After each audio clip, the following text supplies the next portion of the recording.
Bienvenidos a Matices, Realidades de México y Centroamérica, una producción original del Colegio Michoacán. El programa de hoy lleva por nombre Enseñanzas del Nemagón en Nicaragua. A inicios de mayo de 2005, la prensa nicaragüense relataba la penosa marcha de 6,000 extrabajadores afectados por el Nemagón que recorrían los 146 kilómetros que separan Chinandega de Managua para exigir el pago de una indemnización. Una de las principales demandas era que el gobierno y el parlamento mantuviera en vigor la ley 364 aprobada en el año 2000, en virtud de la cual un tribunal de justicia nicaragüense condenara en 2002 a las multinacionales Dow Chemical, Shell Oil Company y la Dole Food Company a pagar 380.5 millones de euros, 490 millones de dólares, como indemnización a 600 trabajadores de los 5,000 que habían presentado demandas por daños a la salud. ¿Cómo llegamos a esto? ¿Por qué o para qué se usaba ese plaguicida en el cultivo del plátano? Es un caso único de afección a la salud de los trabajadores en América y en el mundo. Para colocar el caso del Nemagón en el contexto de la producción y uso de plaguicidas en América y en el mundo, y para entender este movimiento social en Nicaragua, en este programa, Matices del Colegio Michoacán, contamos con la presencia de Cándida Rosa. Ella es socióloga por la Universidad Centroamericana de Managua, obtuvo el grado de doctora en Ciencias Sociales por el Colegio Michoacán con la tesis Lucha Social y las afectaciones del Nemagón en la salud de los ex trabajadores bananeros de Chinandega, Nicaragua. Actualmente es directora de la Organización de Mujeres por la Convivencia y el Desarrollo de Nicaragua. Fernando es sociólogo por la Universidad Iberoamericana, maestro en Ciencias por el Colegio de Posgraduados en Ciencias Agrícolas de Montesillo, Estado de México. Es coordinador de la Red de Acción en Plaguicidas y sus Alternativas en México, RAPAN. Es enlace de IPEM para América Latina y ha participado como observador en reuniones intergubernamentales de negociación del Convenio de Estocolmo y en la elaboración del Plan Regional de Dioxinas para México, Estados Unidos y Canadá. Muchas gracias por haber aceptado participar en este programa. Es muy importante para toda la población conocer esta experiencia de Nicaragua, que quizás sea la experiencia de muchas regiones, muchos países, pero no se conocen. Sería muy bueno iniciar esta charla con el concepto, con la importancia que tiene los monocultivos. ¿Por qué monocultivos? ¿Qué efectos tiene esto en la agricultura en general y cómo puede afectar al ambiente, a la salud? Podemos decir que el caso de Nicaragua y Nemagón pues es una tragedia humana, es un caso extremo de los costos a la salud que lleva un tipo de producción basado en monocultivos y también de cómo este tipo de producción basado en monocultivos está subordinado a la lógica de ganancia en la cual las corporaciones transnacionales juegan un papel importante.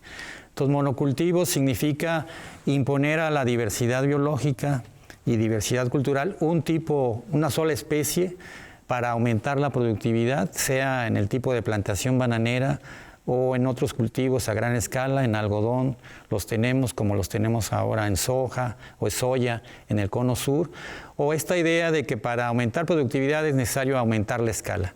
Esta idea viene pues de la llamada agricultura industrial, una agricultura capitalista, siguiendo el modelo norteamericano, que precisamente fomentó este tipo de agricultura porque era conveniente también a los intereses de las empresas transnacionales. Cuando se rompe la diversidad en una zona, en un territorio, cuando un cultivo se rompen esos equilibrios ecológicos naturales, se empiezan a afectar insectos naturales benéficos, el sistema agrícola se vuelve dependiente de insumos externos, tanto fertilizantes como venenos para controlar plagas y enfermedades. Y en este caso es también una oportunidad para que empresas se vayan especializando en fabricar este tipo de insumos, fertilizantes, plaguicidas, distintos tipos de venenos para matar insectos, insecticidas, malas hierbas no deseadas, herbicidas, hongos, fungicidas, etcétera, etcétera. Pero también para ofrecer incluso semillas que no pueden reproducirse y que dependen. Todo esto va formando un poder sobre el sistema alimentario, un poder que ha crecido en forma desmedida, en donde han surgido empresas transnacionales como Dow.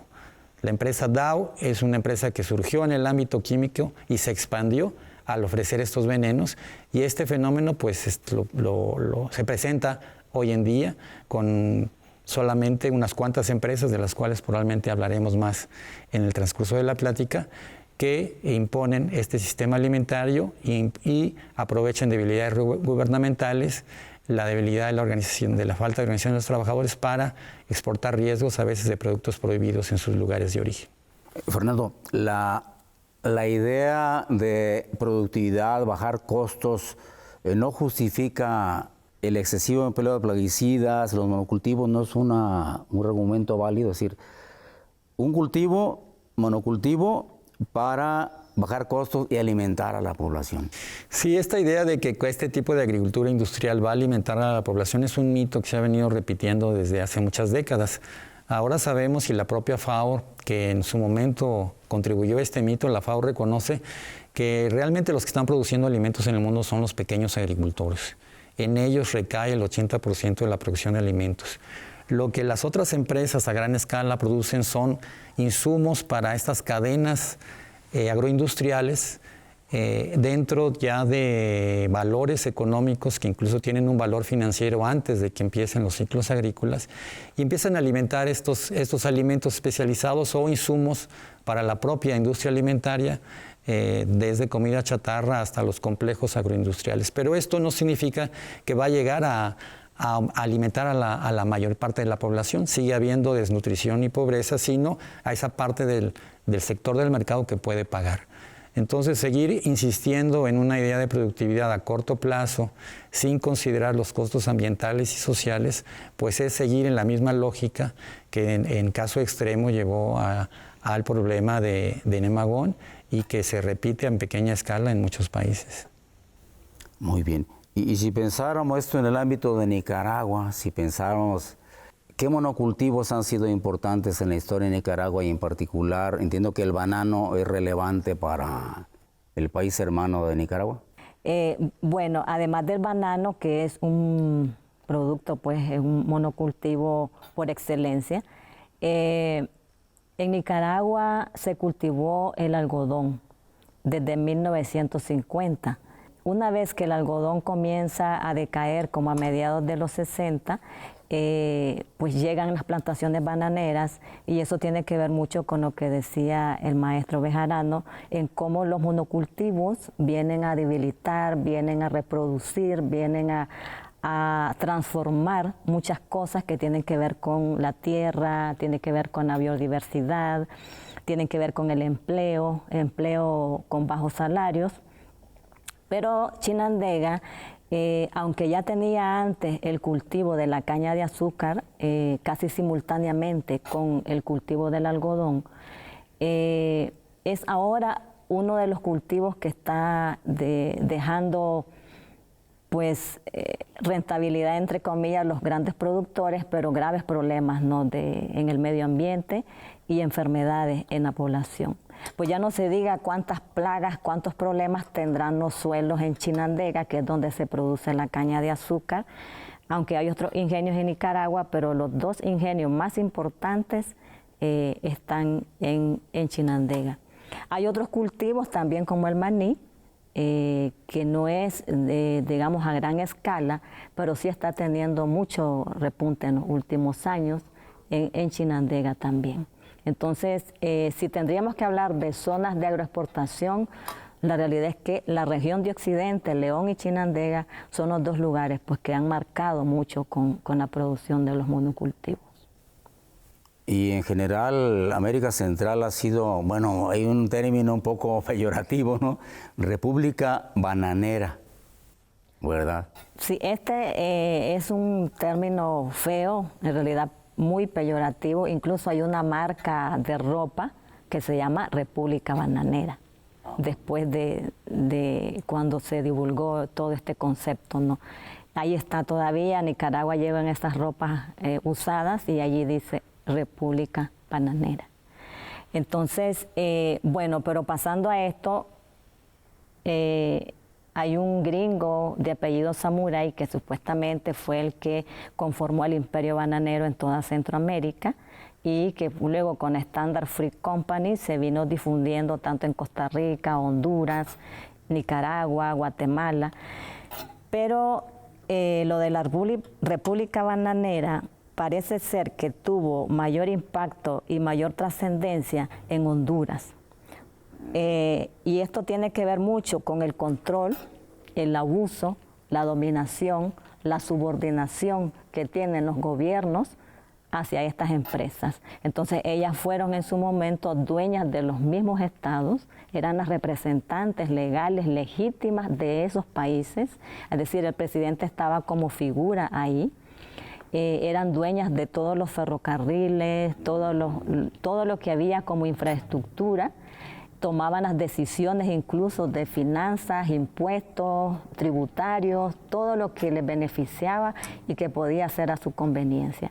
De ahí nace pues el nombre de República Bananera, por ser países que carecen de legislaciones, por ser países que no tienen leyes fuertes y por la dependencia que hay hacia este tipo de empresas, ¿no?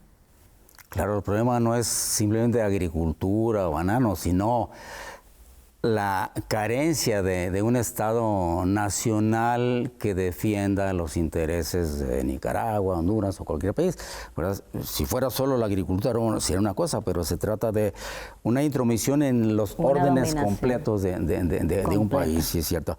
Fernando, pensando en monocultivos emblemáticos en México o regiones que llamen la atención en la historia reciente de México, cultivos que hayan sido así como casi exclusivamente una producción tipo algodón. Sí, tipo bueno, el algodón es uno de ellos, ¿no? El oro blanco en la región de La Laguna, en Tamaulipas, es decir, grandes extensiones, grandes escalas, y precisamente con este problema de presencia de plagas, aumentar dosis, aumentar aplicaciones hasta que el propio costo del cultivo se vuelve inviable.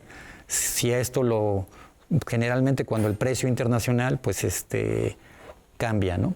Entonces son sistemas que aparentemente aparecen muy modernos, pero que dependen de los precios internacionales dominadas por el capital financiero cuando cotizan ya como commodities en bolsa de valores, y unos cambios en estos precios junto con la fragilidad en la cual se sustentan por esta alta dependencia de insumos, en realidad son sistemas agrícolas poco sustentables.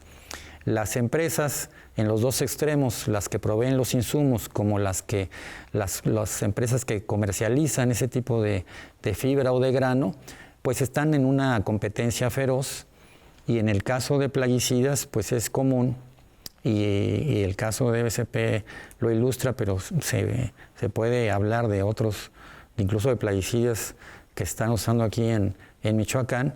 Las empresas empiezan a ver problemas en los lugares de producción, con los trabajadores de sus propias plantas.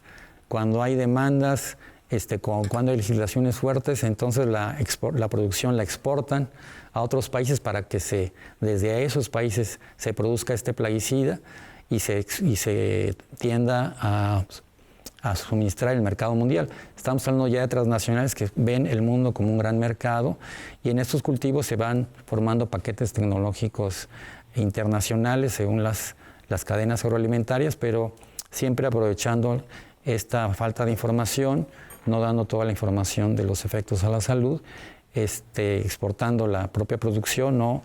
En esta debilidad, en esta parte, en este estado débil, United Fruit Company, el golpe de Arbenz en Guatemala, ¿verdad?, que está documentado que fue responsable, pues todo ese clima de impunidad es que se agravan los problemas sociales, ambientales y y a la salud, ¿no?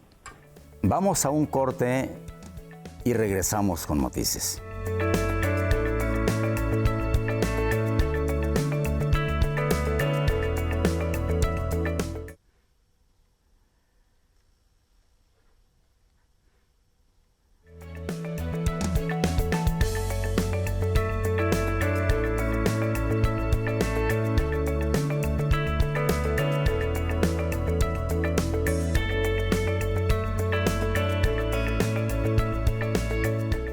Continuamos esta importante plática sobre algo que importa a todo el público, a los agricultores, obviamente a los que deciden las políticas nacionales. Hablábamos de los monocultivos y cómo estos implican el uso de plaguicidas muy tóxicos, persistentes, y en particular del banano. El banano es un producto que se consume a pasto.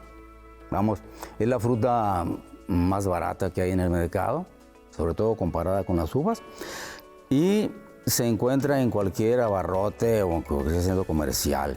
Entiendo que México produce poco más de 2.2 millones de toneladas y no es un gran productor, es como el 10º productor mundial. Pero Costa Rica, Nicaragua, por su clima y por toda la historia política y agrícola, ha sido muy importante abastecedor de banano para el mercado europeo, ¿verdad? Bueno, también obviamente para Estados Unidos. Y todavía en México el nombre de Chiquita Brands sigue apareciendo. O sea, hizo que se ha reacomodado la gran empresa transnacional. El banano en Chiapas prácticamente lo controla en el mercado internacional Chiquita Brands, ¿verdad? Que se llamó de otro modo Nicaragua. Bien, entonces hablábamos de esto y nos interesa mucho precisar en los monocultivos centroamericanos, Nicaragua, ¿qué es el nemagón? ¿En qué se usaba? ¿Para qué se usaba? ¿Por qué es tan relevante este producto?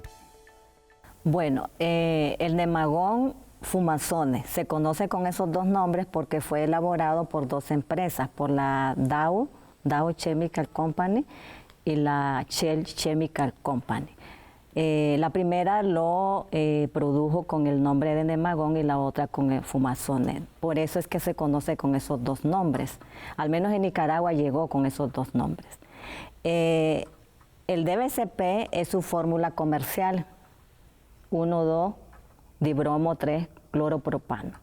El DBCP es un químico que se elaboró en 1950. En sus inicios, este químico no fue registrado en Estados Unidos. Al parecer, las leyes en ese momento no estaban bien, o por lo menos sufrieron transformación como 5 o 6 años después. Cuando Estados Unidos entonces transforma su legislación en cuanto a plaguicidas, es cuando parece que voltearon a ver al DBCP, ¿no? Entonces, inmediatamente el Ministerio de Agricultura le pide y le dice a las transnacionales que lo distribuían y que lo estaban pues en ese momento elaborando, que se requería de conocer qué riesgos tenía el DBCP y cómo estaba afectando en la salud y en el medio ambiente. Entonces se hicieron estudios científicos por revistas y por científicos serios, estudios bien documentados, por lo menos en lo que cabe en Estados Unidos, y se afirmó que estaba afectando en la esterilidad de los hombres, que había serios riesgos pues, para este tipo de afectación. Llegó un momento en que las transnacionales dijeron, bueno, necesitamos que ustedes hagan como pues una salvedad, que miremos qué pasa con esto, vamos a hacer una serie, vamos a seguir las recomendaciones que hacen los estudios y que nos permitan, ¿no?, seguirlo comercializando. Lo que se conoce por la literatura es que sí, pues permitió el Ministerio de Agricultura de Estados Unidos que se siguiera distribuyendo y se siguiera aplicando. Bueno, tardaron más de 10 años para que al final, en 1979, en Estados Unidos se eliminara. Pero esos 10 años ya ese nemagón había recorrido varios países y varias décadas aplicándolo en las plantaciones bananeras de Centroamérica, en países del sur, en Filipinas y en otros países de Asia. Entonces, en Nicaragua nadie conocía qué pasaba. Todo mundo a la hora, bueno, a través de los testimonios, desde luego, conocemos que se bañaba de ese líquido, porque de repente hay accidentes, no hubo nunca información sobre los riesgos, ¿no?, del químico. Nunca se informó a la gente, nunca se protegió, y por eso es que a la hora de hacer las demandas, uno de los principales, digamos, argumentos o los motivos por los cuales se demandan las empresas es porque actuaron con esa doble intención de maldad, ¿no? Sabiendo de que existía riesgos, manejaron institucionalmente en Estados Unidos a las instituciones que les correspondía tomar decisiones y siguieron aplicándolo. En Nicaragua se dejó de aplicar en 1982 cuando llega la revolución sandinista. En este momento el gobierno, como se le llamaba así, revolucionario, transforma la política y le dice, vamos a cambiar esto porque hubo un convenio pues para los trabajadores y querían beneficiar a los trabajadores. Entonces viene Estándar y decide retirarse de Nicaragua. Se cree que en este momento el nemagón dejó de aplicarse en este país, pero ya Costa Rica lo había prohibido desde 1979. Entonces Nicaragua duró mucho tiempo más y apenas el gobierno revolucionario lo eliminó en 1993. Una resolución tardía que diríamos, bueno, en un proceso revolucionario habría cabida a una nueva legislación, a nuevas observaciones, a una mayor precaución, etcétera, pero no sucedió así. Entonces el nemagón es una parte importante, digamos, de la tragedia que ha sucedido en Chinandega. Es una tragedia en el mundo laboral que afecta a más de 23,000 personas. Indirectamente, pues podrían esperarse mucho más. Son comunidades enteras, municipios enteros afectados tanto de Chinandega como fuera de Chinandega, porque como ustedes saben, las plantaciones bananeras provocan la migración, ¿no?, de mano de obra. Entonces ahí hay personas de la costa atlántica, que es la otra parte de Nicaragua, municipios y departamentos, ¿no?, de otros lugares del país. ¿Este producto cómo se aplicaba? Bueno, en la propaganda actualmente aparecen recomendaciones para que el trabajador pues use gogles, delantal, guantes, ¿verdad? O sea, precauciones en el trabajo. En las bananeras de ahí del viejo Chinandega. Pues se supone que por lo menos con la persona que yo hablé con uno que estaba muy de cerca, pero ya murió. Estaba en las demandas, pero posiblemente haya muerto también. Aunque él dice porque defendía un poco a las transnacionales, pero estuvo de cerca. Había una bomba inyectora que se llamaba John Blue. Ese era el nombre que traía pues desde allá. Esa bomba inyectora, allí inyectaban el líquido con unas mangueras de agua y las mangueras estaban conectadas a los pozos que distribuían el agua a las comunidades también. Por eso es que se cree que no solo por la toxicidad del químico, porque era mortífero, afectó a todas las comunidades que consumían agua de esos pozos. Entonces esa bomba la ponían a cierta altura y esa era la que propagaba, ¿no?, el líquido alrededor de la plantación. Pero los que trabajaban allí cuentan de que habían accidentes, había un momento en que la bomba podía tener algún tipo de desperfecto y eran bañados. Luego se cree que había que darse un tiempo en las recomendaciones y ellos entraban inmediatamente. Entonces ese contacto, el vapor, el químico, provocó también muchas lesiones y por eso es que ahora la gente tiene muchos problemas en la piel. Lo que llamamos overo, así pinto, ¿no? Está mucha gente afectada por esto. Entonces se aplicaba también en la mañana, ellos dicen, o en la tarde, nunca a mediodía o altas horas, ¿no? de sol. De sí, esa manera. En las pues, fotos se ve como un tipo aspersor, ¿verdad? Que asperjaba pues a gran distancia el líquido. Entonces, seguro exposición laboral trabajando y exposición por vivir cerca de los campos, ¿verdad? Se aplicaba al suelo. En las plantaciones, pero mataba, ellos cuentan que mataba todo. Cuando aplicaban, ellos cuentan, fíjense que ahí había muchos pájaros muertos, muchos animales del suelo muertos, muchas aves caían, es decir, que era lo que se conoce, ¿no? Con entre más buenos, más mata. Sí. Fernando, este tipo de, estos casos pues, de afectación y otros que ha habido en el mundo, pues ha motivado reacciones pues de académicos, de ONGs.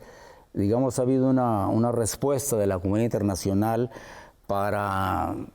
tanto para conceptuar de otra manera estos riesgos como para ejercer alguna presión moral, legal. ¿Qué diríamos de esa reacción de la comunidad? Sí, bueno, debe ser pues, uno de cientos de productos químicos venenos en el mercado. Lo que recientemente se ha aprobado es una nueva categoría regulatoria al abrir ya no solo reconociendo que no hay solamente plaguicidas tóxicos que pueden causar la muerte a corto plazo, sino causar efectos crónicos a mediano o largo plazo. Entonces, en un convenio voluntario, en un marco de referencia internacional que discute cómo gestionar las sustancias químicas, no solo plaguicidas, el conjunto de sustancias químicas, pero particularmente plaguicidas, es que surge esta nueva categoría como plaguicidas de alta peligrosidad o altamente peligrosos. Son plaguicidas que no solamente pueden causar la muerte a corto plazo, pueden causar cáncer, pueden causar mutagénesis, pueden causar efectos reproductivos, pueden dañar los organismos acuáticos, también pueden dañar las abejas y pueden estar incluidos en convenios ambientales internacionales. Algunos de ellos, por ejemplo, endosulfán, que se usó mucho tiempo en el café, también son persistentes y se acumulan en las cadenas alimentarias, como el DDT, como los viejos aldrines, y también preservadores de madera, pentaclorofenol. Entonces se está hablando de que es necesario reconocer esta nueva categoría para ver la manera en reducir su uso e incluso sacarlos del mercado y promover alternativas agroecológicas. Y en ese contexto es en el que en esta discusión las empresas las transnacionales siguen defendiendo de que si uno sigue la etiqueta del producto y usando el equipo de protección adecuada no pasa nada. Ese argumento pues se cae en nuestros países por las condiciones reales de uso, en donde hay condiciones sociales, condiciones laborales, condiciones políticas, pero también por las propias características de peligrosidad del producto. Y ahí es donde el Estado se enfrenta contra el dilema de a quién va a proteger más, a las empresas buscando la competitividad, pero externalizando costos a la salud del ambiente, o va a aplicar lo que se conoce como principio precautorio, reconociendo que exponer a la población a este tipo de sustancias que pueden causar efectos crónicos, pues es una violación a un derecho humano. Es interesante que en estas discusiones ya haya participado 2 relatores especiales de Naciones Unidas, una sobre el derecho a la alimentación, Hilal Elber, que particularmente junto con el relator especial de derechos humanos sobre sustancias tóxicas y residuos peligrosos, Bashkut Tunkat, elaboraron ya una recomendación que habla de la necesidad incluso de un tratado internacional de prohibición de estas sustancias, pero también tienen recomendaciones muy, muy interesantes, precisamente para no sacrificar la vida humana en pos de una ganancia y una productividad no sostenible, ¿no? Y sobre el caso de México podemos hablar más adelante. ¿Qué repercusiones tiene esto? Sí, creo que vale recordar, el origen del paratión fue un gas de guerra, ¿verdad? Sí, todos estos, digamos, el paratión metílico, sí, el paratión etílico, pues fueron gases producto de la investigación alemana, buscando gases que puedan provocar la muerte. Alguno de ellos se empezó a buscar otros usos terminada la guerra y afectaban y causaban la muerte de insectos. El problema es que también los mecanismos de transmisión nerviosa de los insectos son similares a los del ser humano y por eso también pueden causar la muerte. Pero es más allá del producto en sí, es la mentalidad de guerra, de que es necesario hacer la guerra a la naturaleza, exterminar, se decía durante décadas, a los insectos en lugar de entender por qué surgen estas plagas cuando se rompen estos equilibrios de poblaciones. Y es aquí donde la agroecología pues, forma otro paradigma que rompe con este paradigma de la agricultura industrial, que durante décadas, después de la Revolución Verde, era el que dominaba y aún domina en muchas escuelas agrícolas del país. Vamos a un corte y regresamos con matices.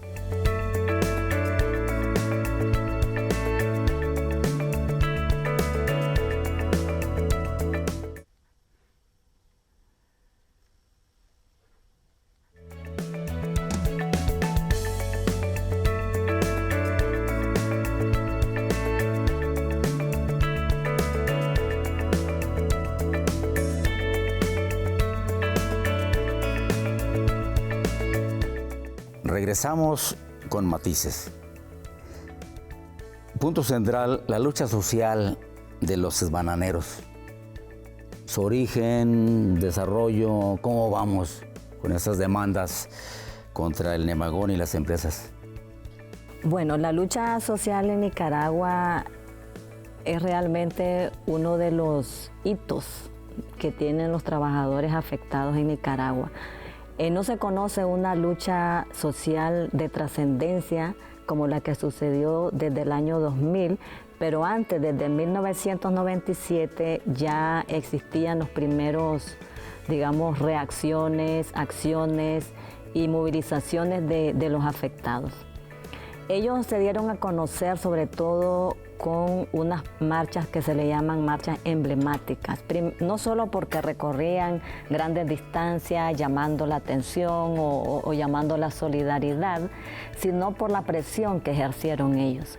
Acampar en un lugar por 2 meses y más, aguantando frío, aguantando hambre y sobre todo porque son gente enferma, es decir, enferma no porque se le quiera ver como gente que no tiene capacidades o habilidades, sino porque, como ustedes saben, una persona enferma, sus capacidades físicas son pues mucho más débiles que una persona que está en otras condiciones. Una de las primeras cosas que ellos hicieron fue movilizarse y presionar a la Asamblea en Nicaragua para que aprobasen una ley. Esa ley es conocida como Ley 364 y es la que permitiría a los afectados demandar a las transnacionales en Estados Unidos. Pero algo importante también de ellos y que me parece muy interesante es que su lucha no solo es legal, su lucha también es social porque presionaron al gobierno para que reconociera de que están enfermos y que se hiciera una acción específica para ellos, como una política que favoreciera con hospitales, medicamentos, una atención especializada.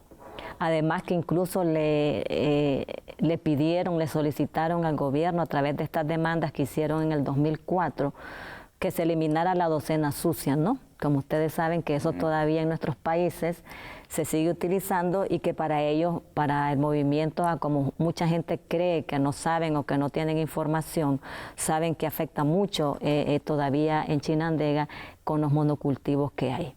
Bueno, después del 2004, antes en el 2000 se aprobó esta ley en la ley 364, inmediatamente empezaron las demandas a las transnacionales. Entonces, estas demandas se hicieron en los tribunales nicaragüenses y posteriormente, como la ley lo legitimaba y lo contemplaba legalmente, que se podían demandar a las transnacionales en Nicaragua hacia Estados Unidos. Entonces se le llaman las Cortes Federales y estas Cortes Federales podían pasar, directamente hacia Estados Unidos. Entonces los litigios empezaron en el 2002.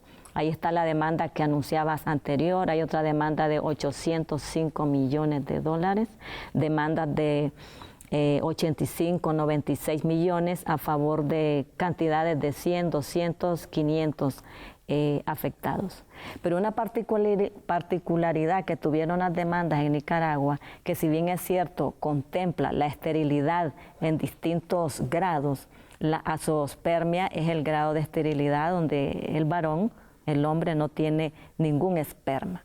Pero hay otros grados de esterilidad que sí tienen pues espermas, pero que no pueden engendrar u otro tipo de afectaciones. Pero la particularidad que se tuvo es que se incluyeron a las mujeres.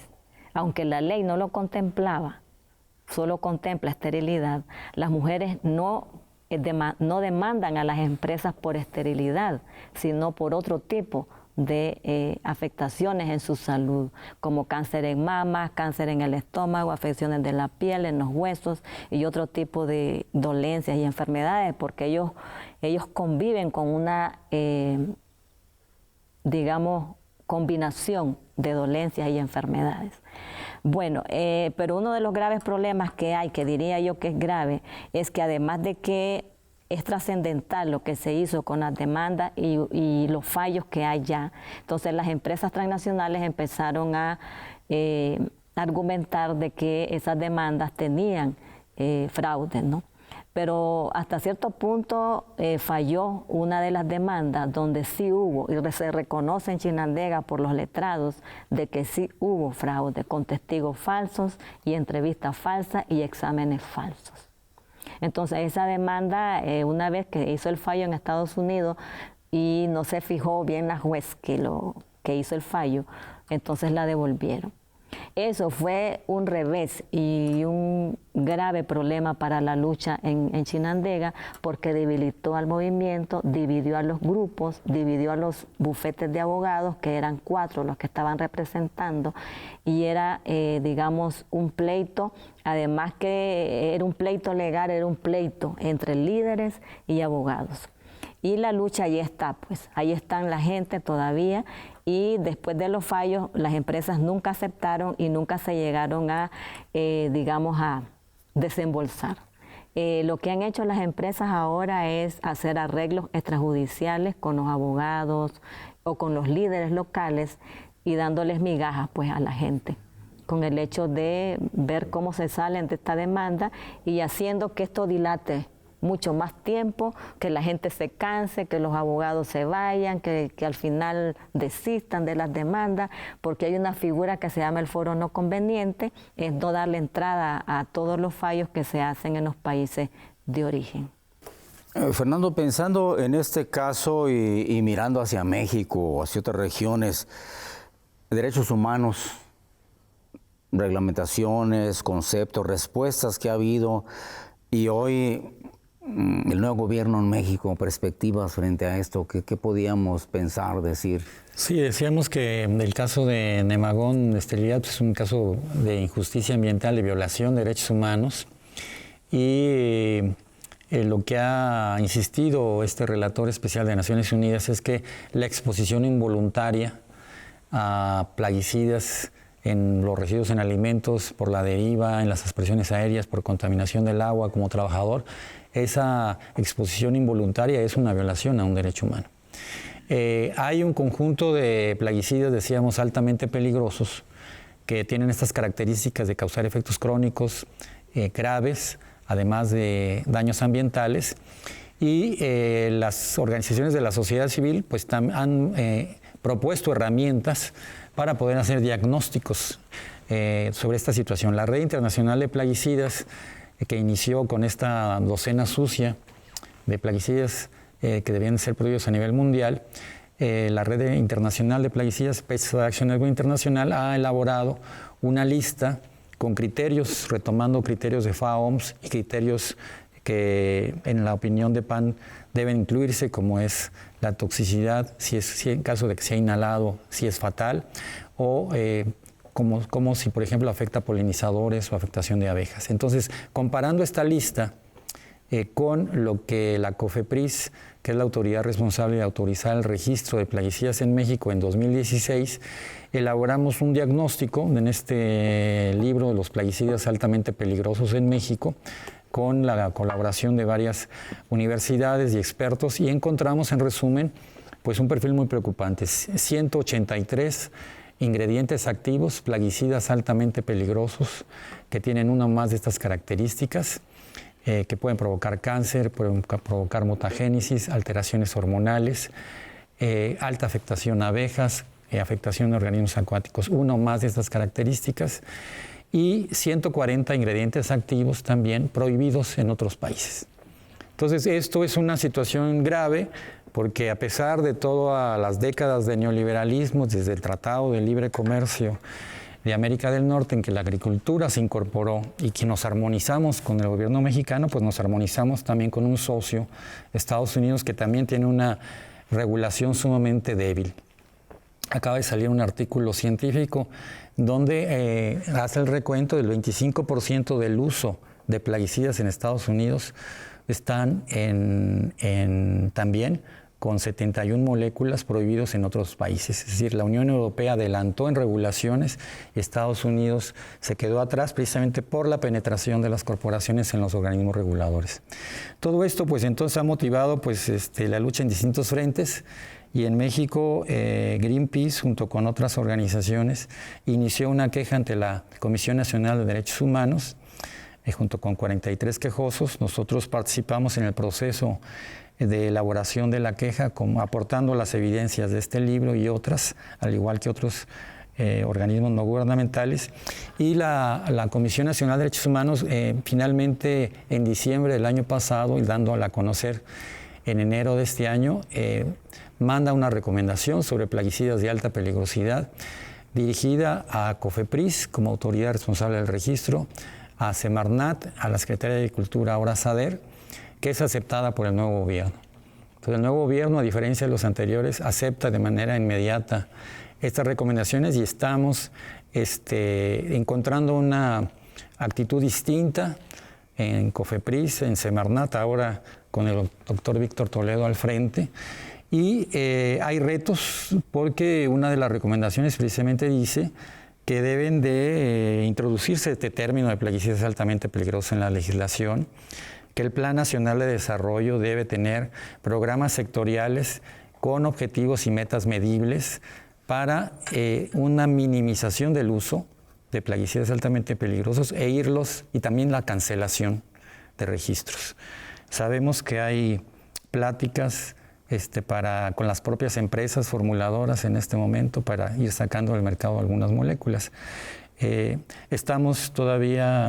No se cumple todavía el plazo de los 3 meses después de publicado el Plan Nacional de Desarrollo, pues está discutido en el Congreso, para ver si realmente vamos a llegar a esas metas cuantificables.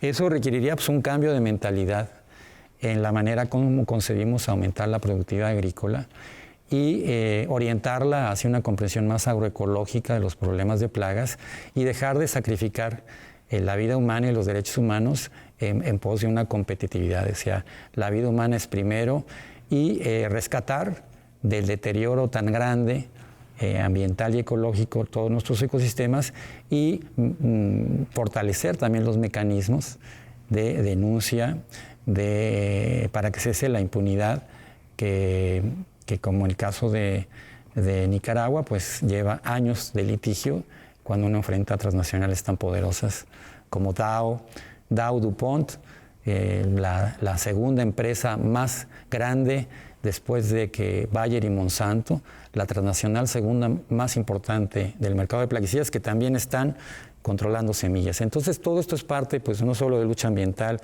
es de lucha por recuperar los pilares de nuestro sistema alimentario con semillas, No solo se trata de seguridad alimentaria, sino de soberanía alimentaria. Y esto pues es un reto donde todos debemos de participar, exigiendo la información, qué se está usando, dónde se está usando, qué tipo de peligrosidad es a la que estamos expuestos y poder exigir un cambio en autoridades y en las prácticas agrícolas. Si quisiéramos decir así en pocas palabras, un mensaje, una cápsula, ¿cómo cerrarías? Pues yo creo que es como abrirse a la naturaleza, porque yo siento de que hay mucha información que se esconde, hay que difundir mucha información a la gente a nivel académico, a los pueblos y a las comunidades, y hay que de algún modo apoyar a la gente, no solo con nuestros trabajos, a lo mejor hacer más investigación, porque de esa manera se difunde y de esa manera se apoya a la gente que sufre el flagelo, ¿no?, de los plaguicidas. Y sobre todo pues incidiendo en los gobiernos, a lo mejor a través de algunas alianzas con otras organizaciones y nuestros propios esfuerzos, ¿no?, como investigadores, como académicos. Fernando, una frase, una Sí, yo creo que cápsula. estamos en tiempos en que se requiere un despertar de la lucha ciudadana, de estas alianzas entre trabajadores y consumidores, organismos en defensa de la salud pública para balancear el poder, ¿no?, con un contrapoder que respete estos derechos humanos y cambie las políticas agrícolas neoliberales que privilegian el mercado. Y afortunadamente pues también contamos con científicos independientes cada vez más, con nuevas generaciones de agroecólogos, para de manera también internacional apoyarse en resoluciones internacionales, en estas discusiones internacionales y poder cambiar hacia nuestra garantía como seres humanos a poder producir y consumir alimentos sanos, libres de venenos, que afecten nuestra salud, nuestra familia y que deterioren nuestro planeta, que requiere pues un cambio de mentalidad profunda. Muchas gracias, doctora Cándida. Gracias. Esto despertará reflexiones, estimulará estudios. Gracias, Fernando. Seguramente los colegas que participan de estas inquietudes, de estas preocupaciones, tendrán en este material un estímulo pues para actuar, para pensar. Sin duda, constituir el sujeto jurídico en esta demanda de Chinandega, de los afectados, discutir la jurisdicción nacional o internacional, es algo clave en los futuros juicios que esperemos no tengan que demandarse. Pues gracias por haber participado en este programa y en los futuros de Matices, que tiene ahora su mirada en Centroamérica. Gracias por acompañarnos en una emisión más de Matices. Hasta la próxima.